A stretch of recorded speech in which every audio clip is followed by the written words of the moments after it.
João, capítulo 15. A videira e os ramos. Eu sou a videira verdadeira, e meu pai é o agricultor. Todo ramo que estando em mim não dá fruto, ele corta, e tudo que dá fruto, ele poda, para que dê mais fruto ainda. Vocês já estão limpos pela palavra que lhes tenho falado. Permaneçam em mim, e eu permanecerei em vocês. Nenhum ramo pode dar fruto por si mesmo, se não permanecer na videira. Vocês também não podem dar fruto, se não permanecerem em mim. Eu sou a videira, vocês são os ramos. Se alguém permanecer em mim e eu nele, esse dará muito fruto, pois sem mim vocês não podem fazer coisa alguma. Se alguém não permanecer em mim, será como um ramo que é jogado fora e seca. Tais ramos são apanhados, lançados ao fogo e queimados. Se vocês permanecerem em mim, e as minhas palavras permanecerem em vocês, pedirão o que quiserem, e lhes será concedido. Meu Pai é glorificado pelo fato de vocês darem muito fruto, e assim serão meus discípulos. Como o Pai me amou, assim eu os amei. Permaneçam no meu amor. Se vocês obedecerem aos meus mandamentos, permanecerão no meu amor, assim como tenho obedecido aos mandamentos de meu Pai, e em seu amor permaneço. Tenho-lhes dito essas palavras para que a minha alegria esteja em vocês, e a alegria de vocês seja completa. O meu mandamento é este: amem-se uns aos outros como eu os amei. Ninguém tem maior amor do que aquele que dá a sua vida pelos seus amigos. Vocês serão meus amigos, se fizerem o que lhes ordeno. Já não os chamo servos, porque o servo não sabe o que o seu senhor faz. Em vez disso, eu os tenho chamado amigos, porque tudo o que eu ouvi de meu Pai, eu lhes tornei conhecido. Vocês não me escolheram, mas eu os escolhi para irem e darem fruto, fruto que permaneça, a fim de que o Pai lhes conceda o que pedirem em meu nome. Este é o meu mandamento: amem-se uns aos outros. O mundo odeia os discípulos. Se o mundo os odeia, tenho em mente que antes me odiou. Se vocês pertencessem ao mundo, ele os amaria como se fossem dele. Todavia, vocês não são do mundo, mas eu os escolhi, tirando-os do mundo. Por isso o mundo os odeia. Lembrem-se das palavras que eu lhes disse: nenhum escravo é maior do que o seu senhor. Se me perseguiram, também perseguirão vocês. Se obedeceram à minha palavra, também obedecerão a de vocês.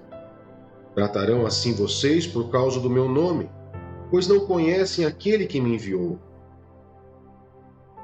Se eu não tivesse vindo e lhes falado, não seriam culpados de pecado. Agora, contudo, eles não têm desculpa para o seu pecado. Aquele que me odeia, também odeia o meu Pai. Se eu não tivesse realizado no meio deles obras que ninguém mais fez, eles não seriam culpados de pecado. Mas agora eles as viram e odiaram a mim e a meu Pai. Mas isto aconteceu para se cumprir o que está escrito na lei deles: odiaram-me sem razão. Quando vier o conselheiro, que eu enviarei a vocês da parte do Pai, o Espírito da verdade que provém do Pai, ele testemunhará a meu respeito, e vocês também testemunharão, pois estão comigo desde o princípio. Provérbios, capítulo 12. Todo que ama a disciplina, ama o conhecimento, mas aquele que odeia a repreensão é tolo. O homem bom obtém o favor do Senhor, mas o que planeja maldade, o Senhor condena. Ninguém consegue se firmar mediante a impiedade, e não se pode desarraigar o justo. A mulher exemplar é a coroa do seu marido, mas a de comportamento vergonhoso é como câncer em seus ossos. Os planos dos justos são retos, mas o conselho dos ímpios é enganoso. As palavras dos ímpios são emboscadas mortais, mas quando os justos falam, há livramento. Os ímpios são derrubados e desaparecem, mas a casa dos justos permanece firme. O homem é louvado segundo a sua sabedoria, mas o que tem o coração perverso é desprezado. Melhor é não ser ninguém, e ainda assim ter quem o sirva, do que fingir ser alguém e não ter comida. O justo cuida bem dos seus rebanhos, mas até os atos mais bondosos dos ímpios são cruéis. Quem trabalha a sua terra terá fartura de alimento, mas quem vai atrás de fantasias não tem juízo. Os ímpios cobiçam o despojo tomado pelos maus, mas a raiz do justo floresce. O mal se enreda em seu falar pecaminoso, mas o justo não cai nessas dificuldades. Do fruto de sua boca o homem se beneficia, e o trabalho de suas mãos será recompensado. O caminho do insensato parece-lhe justo, mas o sábio ouve os conselhos. O insensato revela de imediato o seu aborrecimento, mas o homem prudente ignora o insulto. A testemunha fiel dá testemunho honesto, mas a testemunha falsa conta mentiras. Há palavras que ferem como espada, mas a língua dos sábios traz a cura. Os lábios que dizem a verdade permanecem para sempre, mas a língua mentirosa dura apenas um instante. O engano está no coração dos que maquinam o mal, mas a alegria está entre os que promovem a paz. Nem o mal atingirá o justo, mas os ímpios estão cobertos de problemas. O Senhor odeia os lábios mentirosos, mas se deleita com os que falam a verdade. O homem prudente não alardeia o seu conhecimento, mas o coração dos tolos derrama insensatez. As mãos diligentes governarão, mas os preguiçosos acabarão escravos. O coração ansioso deprime o homem, mas uma palavra bondosa o anima. O homem honesto é cauteloso em suas amizades, mas o caminho dos ímpios os leva a perder-se. O preguiçoso não aproveita a sua caça, mas o diligente dá valor a seus bens. No caminho da justiça está a vida. Essa é a vereda que nos preserva da morte. Efésios, capítulo 5. Portanto, sejam imitadores de Deus, como filhos amados, e vivam em amor, como também Cristo nos amou e se entregou por nós como oferta e sacrifício de aroma agradável a Deus. Entre vocês não deve haver nem sequer menção de imoralidade sexual, como também de nenhuma espécie de impureza e de cobiça, pois essas coisas não são próprias para os santos. Não haja obscenidade, nem conversas tolas, nem gracejos imorais, que são inconvenientes, mas, ao invés disso, ações de graças. Porque vocês podem estar certos disto: nenhum imoral ou impuro, ou ganancioso, que é idólatra, tem herança no reino de Cristo e de Deus.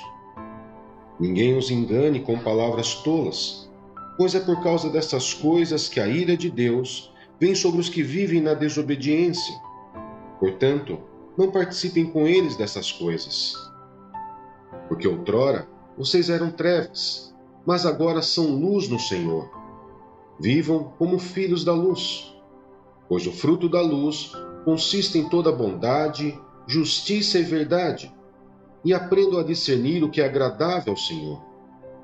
Não participem das obras infrutíferas das trevas, antes exponham-nas à luz, porque aquilo que eles fazem oculto, até mencionar é vergonhoso. Mas tudo que é exposto pela luz torna-se visível, pois a luz torna visível todas as coisas. Por isso é que foi dito: desperta, ó tu que dormes, levanta-te dentre os mortos, e Cristo resplandecerá sobre ti. Vida em comunidade. Tenham cuidado com a maneira como vocês vivem, e não sejam como insensatos, mas como sábios, aproveitando ao máximo cada oportunidade, porque os dias são maus. Portanto, não sejam insensatos, mas procurem compreender qual é a vontade do Senhor. Não se embriaguem com vinho, que leva à libertinagem, mas deixem-se encher pelo Espírito, falando entre si com salmos, hinos e cânticos espirituais, cantando e louvando de coração ao Senhor, dando graças constantemente a Deus Pai por todas as coisas, em nome de nosso Senhor Jesus Cristo. Sujeitem-se uns aos outros por temor a Cristo. Deveres conjugais. Mulheres, sujeite-se cada uma a seu marido, como ao Senhor, pois o marido é o cabeça da mulher, como também Cristo é o cabeça da igreja, que é o seu corpo, do qual ele é o Salvador. Assim como a igreja está sujeita a Cristo, também as mulheres estejam em tudo sujeitas a seus maridos. Maridos, ame cada um a sua mulher, assim como Cristo amou a igreja e entregou-se por ela, para santificá-la, tendo-a purificado pelo lavar da água mediante a palavra, e para apresentá-la a si mesmo como igreja gloriosa, sem mancha nem ruga ou coisa semelhante, mas santa e inculpável. Da mesma forma, os maridos devem amar cada um a sua mulher como o seu próprio corpo. Quem ama a sua mulher, ama a si mesmo. Além do mais, ninguém jamais odiou o seu próprio corpo. Antes, o alimenta e dele cuida, como também Cristo faz com a igreja, pois somos membros do seu corpo. Por essa razão, o homem deixará pai e mãe e se unirá à sua mulher, e os dois se tornarão uma só carne. Este é um mistério profundo. Refiro-me, porém, a Cristo e à igreja. Portanto, cada um de vocês também ame a sua mulher como a si mesmo, e a mulher trate o marido com todo respeito. Êxodo, capítulo 36. Assim Bezalel, Aholiabe e todos os homens capazes, a quem o Senhor concedeu destreza e habilidade para fazerem toda a obra de construção do santuário, realizarão a obra como o Senhor ordenou. Então Moisés chamou Bezalel e Aholiabe e todos os homens capazes, a quem o Senhor dera habilidade e que estavam dispostos a vir realizar a obra. Receberam de Moisés todas as ofertas que os israelitas tinham trazido para a obra de construção do santuário. E o povo continuava a trazer voluntariamente ofertas, manhã após manhã. Por isso, todos os artesãos habilidosos que trabalhavam no santuário interromperam o trabalho e disseram a Moisés: o povo está trazendo mais do que o suficiente para realizar a obra que o Senhor ordenou. Então Moisés ordenou que fosse feita esta proclamação em todo o acampamento: nenhum homem ou mulher deverá fazer mais nada para ser oferecido ao santuário. Assim, o povo foi impedido de trazer mais, pois o que já haviam recebido era mais que o suficiente para realizar toda a obra. A construção do tabernáculo. Todos os homens capazes dentre os trabalhadores fizeram o tabernáculo com 10 cortinas internas, de linho fino trançado e de fios de tecidos azul, roxo e vermelho, com os querubins bordados sobre eles. Todas as cortinas internas tinham o mesmo tamanho, 12 metros e 60 centímetros de comprimento por 1 metro e 80 centímetros de largura. Prenderam 5 cortinas internas e fizeram o mesmo com as outras 5. Em seguida, fizeram laçadas de tecido azul ao longo da borda da última cortina interna do primeiro conjunto da cortina interna, fazendo o mesmo com o segundo conjunto. Fizeram também 50 laçadas na primeira cortina interna e 50 laçadas na última cortina interna, do segundo conjunto. As laçadas estavam opostas umas às outras. Depois fizeram 50 ganchos de ouro e com eles prenderam um conjunto de cortinas internas ao outro, para que o tabernáculo formasse um todo. Com um total de 11 cortinas internas de pelos de cabra, fizeram uma tenda para cobrir o tabernáculo. As 11 cortinas internas tinham a mesma medida, 13 metros e meio de comprimento por 1,80 m de largura. Prenderam 5 cortinas internas num conjunto e as outras 6 no outro conjunto. Depois fizeram 50 laçadas em volta da borda da última cortina interna, de um dos conjuntos, e também na borda da última cortina interna do outro conjunto. Fizeram também 50 ganchos de bronze para unir a tenda, formando um todo. Em seguida, fizeram para a tenda uma cobertura de pele de carneiro, tingida de vermelho, e por cima desta, uma cobertura de couro. Fizeram ainda armações verticais de madeira de acácia para o tabernáculo. Cada armação tinha 4,5 metros de comprimento, por 70 centímetros de largura, com 2 encaixes paralelos um ao outro, e fizeram todas as armações do tabernáculo dessa madeira. Fizeram também 20 armações para o lado sul do tabernáculo e 40 bases de prata para serem colocadas debaixo delas, 2 bases para cada armação, uma debaixo de cada encaixe. Para o outro lado, o lado norte do tabernáculo, fizeram 20 armações e 40 bases de prata, 2 debaixo de cada armação. Fizeram ainda 6 armações na parte de trás do tabernáculo, isto é, para o lado ocidental, e 2 armações foram montadas nos cantos, na parte de trás do tabernáculo. Nesses 2 cantos, as armações eram duplas, desde a parte inferior até a mais alta, colocadas numa só argola, ambas feitas do mesmo modo. Havia, pois, 8 armações e 16 bases de prata, 2 debaixo de cada armação. Também fizeram travessões de madeira de acácia, 5 para as armações de um lado do tabernáculo, 5 para as do outro lado e 5 para as do lado ocidental, na parte de trás do tabernáculo. Fizeram travessão central de uma extremidade à outra, passando pelo meio das armações. Revestiram de ouro as armações e fizeram argolas de ouro para sustentar os travessões, os quais também revestiram de ouro. Fizeram o véu de linho fino trançado e de fios de tecido azul, roxo e vermelho, e mandaram bordar nele querubins. Fizeram-lhe 4 colunas de madeira de acácia e as revestiram de ouro. Fizeram-lhe ainda ganchos de ouro e fundiram as suas bases de prata.